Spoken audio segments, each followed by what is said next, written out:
Alright, so you should have done these. I'm not showing those to you just yet. But we're going to come over here and we're going to do the average fixed cost, the average variable cost, the average total cost. These are the three that we're going to work on here. The way you do this in each case is you take whatever your fixed cost is and you divide it by the quantity. Alright, and that gets you your average fixed cost. Same thing with your variable cost. Variable cost divided by the quantity. Average total cost. Total cost divided by the quantity.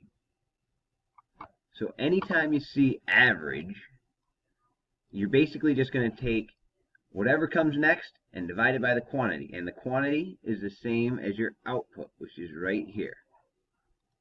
So you'll see I put in dashed lines here for the 0 units, because if we do this, we get 6 divided by 0 here, but anything divided by 0 is undefined, so they're a little tricky. But if you come down here, you get 6 divided by 1 gives you 6.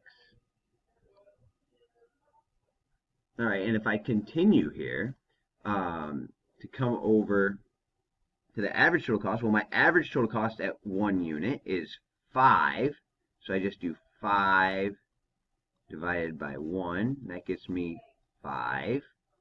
And again, if I go over here and I got 11, 11 is my total cost, so I want to divide that by 1, and I get 11.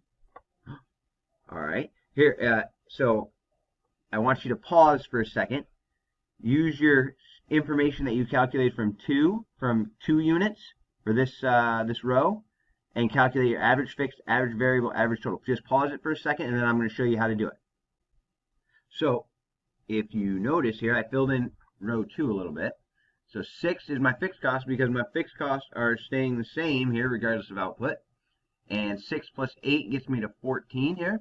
So now I just got to plug in my numbers. I go 6 divided by 2. You notice it's the only thing that changes is the quantity here. So now it's 3. And then I got 8 for my variable cost. So that's going to be 8 divided by 2. Well, that's 4. And 14 is my total cost, and I got to divide that by 2, so I get 7.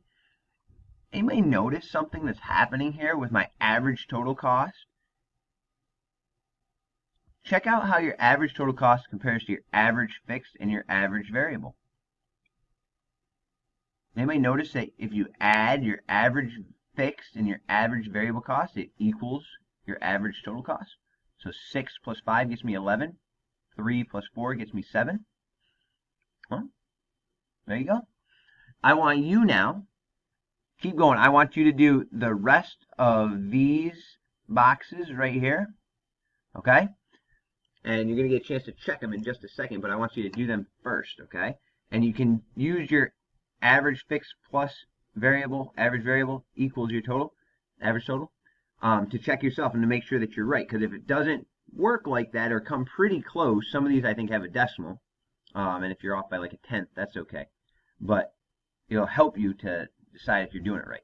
Okay, do that right now. Go.